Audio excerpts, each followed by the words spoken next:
اللہم صلی علی محمد وعلی آل محمد کما صلیت علی ابراہیم وعلی آل ابراہیم انک حمید مجید۔ اللہم بارک علی محمد وعلی آل محمد کما بارکت علی ابراہیم وعلی آل ابراہیم انک حمید مجید۔ اللہم صلی علی محمد وعلی آل محمد کما صلیت علی ابراہیم وعلی آل ابراہیم انک حمید مجید۔ اللہم بارک علی محمد وعلی آل محمد کما بارکت علی ابراہیم وعلی آل ابراہیم انک حمید مجید۔ اعوذ باللہ من الشیطان الرجیم، بسم اللہ الرحمن الرحیم۔ عائشہ اسلامک ہسٹری کی پیاری بہنوں اور بھائیوں، السلام علیکم ورحمۃ اللہ وبرکاتہ۔ آج کی اس ویڈیو میں آپ کے ساتھ رمضان المبارک کے پہلے عشرہ مبارک کے آخری دنوں یعنی کہ 8، 9 اور 10 رمضان المبارک کے دن کا خاص عمل اور وظیفہ شیئر کروں گی۔ یہ وظیفہ آپ نے رمضان المبارک میں ان 3 دنوں میں لازم کرنا ہے۔ انشاءاللہ اس کی برکت سے آپ کو بہت سے فائدے حاصل ہوں گے۔ یہ وظیفہ آپ نے رمضان کے بابرکت مہینے میں کرنا ہے۔ انشاءاللہ اس کی برکت سے آپ کو بہت زیادہ فائدے حاصل ہوں گے۔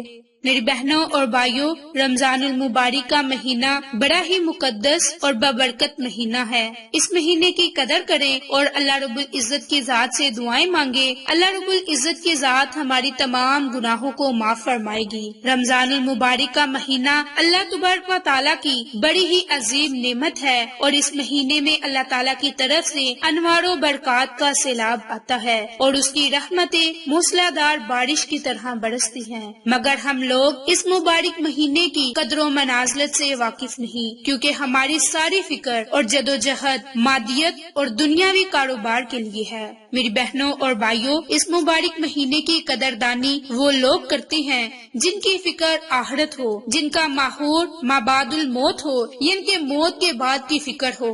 رمضان المبارک کا مہینہ اللہ تعالیٰ کی خاص رحمت کا مہینہ ہے۔ اس مہینے میں اللہ تعالیٰ اپنی خاص رحمت کے دروازے اپنے بندوں پر کھول دیتا ہے اور اپنے بندوں کے گناہوں کو بخش دیتا ہے، بشرط یہ کہ اگر ہم کامل یقین سے اللہ سے اپنے گناہوں کی توبہ استغفار کریں۔ یہ مبارک مہینہ رحمت کا خاص مہینہ ہے۔ اللہ تعالیٰ نے یہ مبارک مہینہ اس لیے عطا فرمایا کہ 11 مہینے انسان دنیا کے دندوں میں مہکتا رہتا ہے، جس کی وجہ سے دلوں میں غفلت پیدا ہو جاتی ہے، روحانیت اور اللہ کے قرب میں کمی ہو جاتی ہے۔ تو رمضان المبارک میں آدمی اللہ تعالیٰ کی عبادت کر کے اس کمی کو دور کر سکتا ہے، دلوں کی غفلت اور زنگ کو ختم کر سکتا ہے، تاکہ اللہ تعالیٰ کا قرب حاصل کرے، زندگی کی ایک نیا دور شروع کرے۔ جس طرح کسی ایک مشین کو کچھ عرصہ استعمال کرنے کے بعد اس کی صفائی اور اس کی سروس کرنی پڑتی ہے، اسی طرح اللہ تعالیٰ نے انسانوں کے قلب کی صفائی کرنے کے لیے یہ مبارک مہینہ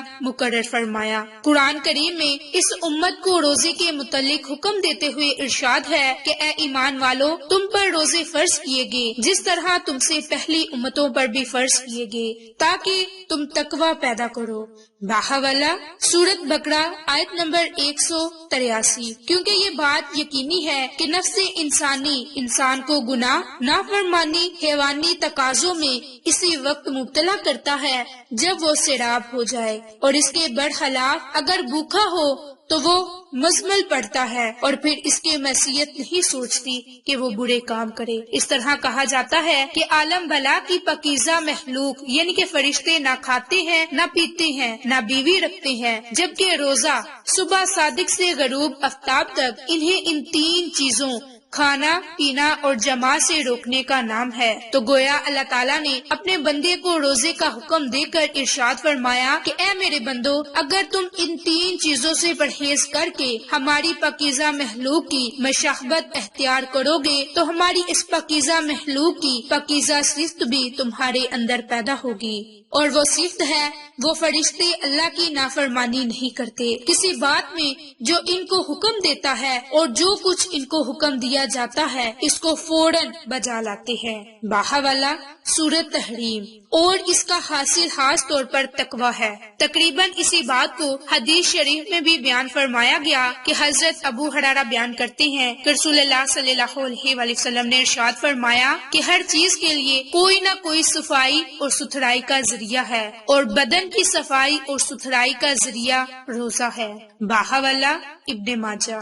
روزے کا مقصد تقوی ہے، اور اسی تقوی کے حصول کے لیے اس آخری امت پر سال میں 1 مہینے کے روزے فرض کیے گئے، اور روزے کا وقت طلوع صادق سے لے کر غروب آفتاب تک رکھا گیا، اور یہ زمانہ اس دور کے عام انسانوں کے حالات کے لحاظ سے ریاضت اور ترتیب کے مقصد کے لیے بالکل مناسب نہایت ہی کم وقت ہے۔ پھر اس کے لیے مہینہ وہ مقرر کیا گیا کہ جس میں قرآن کریم کا نزول بھی ہوا، جس میں بے حساب برکتوں اور رحمتوں والی رات شب قدر بھی ہوئے۔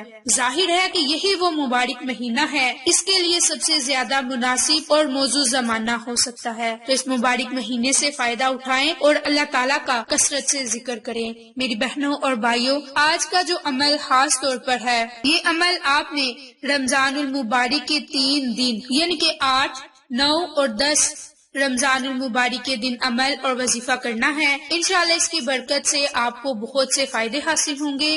آج کا یہ عمل، آج کا وظیفہ خاص طور پر قرآنی آیت بسم اللہ الرحمن الرحیم پر ہے، کیونکہ یہ بسم اللہ شریف کا خاص عمل ہے۔ آپ نے ماہ رمضان میں صرف 3 دن اس عمل کو، اس وظیفے کو کرنا ہے۔ اگر ماہ رمضان میں صرف 3 دن بسم اللہ کا یہ عمل، یہ وظیفہ کریں گے تو یقین مانیں کہ 3 دن کے اندر اللہ کی غیبی مدد حاصل ہوگی۔ آپ جس جائز مقصد کے لیے یہ عمل کریں گے تو آپ کو اس مقصد میں کامیابی ملے گی۔ میری بہنوں اور بھائیوں، آپ اس عمل کو، اس وظیفے کو اپنا نیا گھر بنانے کے لیے بھی کر سکتے ہیں۔ نمبر 2، پسند کی شادی کے لیے آپ اس عمل کو، اس وظیفے کو کر سکتے ہیں۔ نمبر 3، اگر آپ کا کوئی بڑا مقصد ہے تو اس مقصد میں کامیابی کے لیے آپ اس عمل کو، اس وظیفے کو کر سکتے ہیں۔ نمبر 4، اگر آپ اپنی کسی حاجت کو پورا کروانا چاہتے ہیں تو اس کے لیے بھی آپ اس عمل کو، اس وظیفے کو کر سکتے ہیں۔ نمبر 5،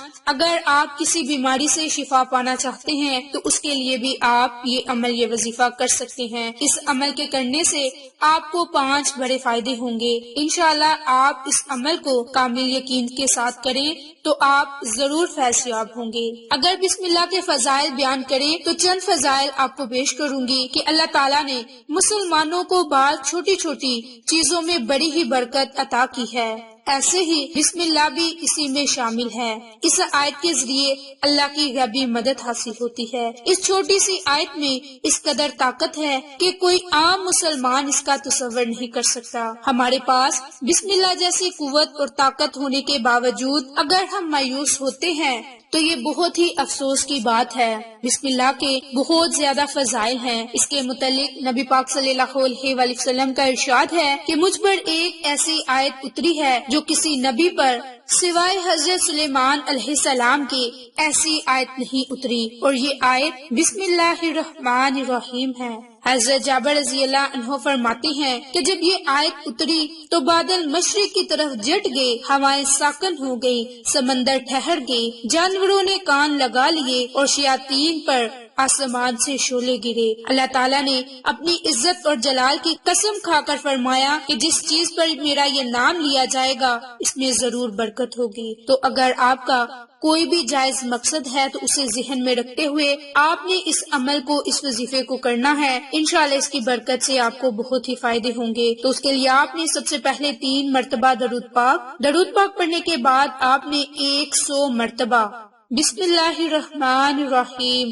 بسم اللہ الرحمن الرحیم 100 مرتبہ ہاتھ کی انگلیوں پر بسم اللہ کو پڑھنا ہے۔ انشاءاللہ ایک تسبیح پڑھتے ہی اللہ رب العزت کی ذات آپ کو ان 5 بڑے مقاصد میں کامیابی عطا فرمائے گی۔ یہ عمل، یہ وظیفہ آپ نے رمضان المبارک کے پہلے عشرے کے آخری 3 دنوں میں ضرور کرنا ہے۔ انشاءاللہ اس کی برکت سے آپ کو بہت سے فائدے حاصل ہوں گے جو آج کی اس ویڈیو میں نے آپ کے ساتھ شیئر کیے۔ آپ یہ عمل، یہ وظیفہ چلتے پھرتے، اٹھتے بیٹھتے یا پھر کسی بھی نماز کے بعد کر سکتے ہیں۔ اس عمل کو کرنے کی کوئی قید نہیں، اس لیے آپ رمضان المبارک میں کسی بھی 3 دن یہ عمل، یہ وظیفہ کر سکتے ہیں، لیکن بہتر یہ ہے کہ آپ اس عمل کو رمضان المبارک کے پہلے عشرہ مبارک میں آخری 3 دن ضرور کریں۔ انشاءاللہ بہت سے آپ فائدوں سے مستفید ہوں گے۔ اگر آپ کو ہماری ویڈیوز پسند آئیں تو اسے لائک، شیئر اینڈ سبسکرائب کریں۔ جزاک اللہ۔